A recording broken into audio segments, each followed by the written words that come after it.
மேலும் பிறருக்கு மனைவியராக இருக்கின்றவர்களும் உங்களுக்கு தடுக்கப்பட்டுள்ளனர். ஆனால் போரில் உங்கள் கைவசம் வந்துவிட்ட பெண்கள் விதிவிலக்கானவர்கள். இது இறை சட்டமாகும். இதை பின்பற்றுவது உங்கள் மீது கடமையாக்கப்பட்டுள்ளது. இவர்களை தவிர மற்ற பெண்களை உங்கள் செல்வத்தின் வாயிலாக மகர் கொடுத்து அடைந்து கொள்வது உங்களுக்கு அனுமதிக்கப்பட்டுள்ளது.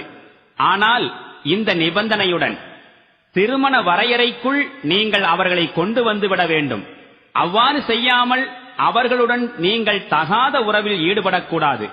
நீங்கள் அவர்களிடம் அனுபவித்த இன்ப சுகத்திற்கு பதிலாக அவர்களின் மகரை கடமை என உணர்ந்து அதனை கட்டாயம் அவர்களுக்கு கொடுத்து விடுங்கள்.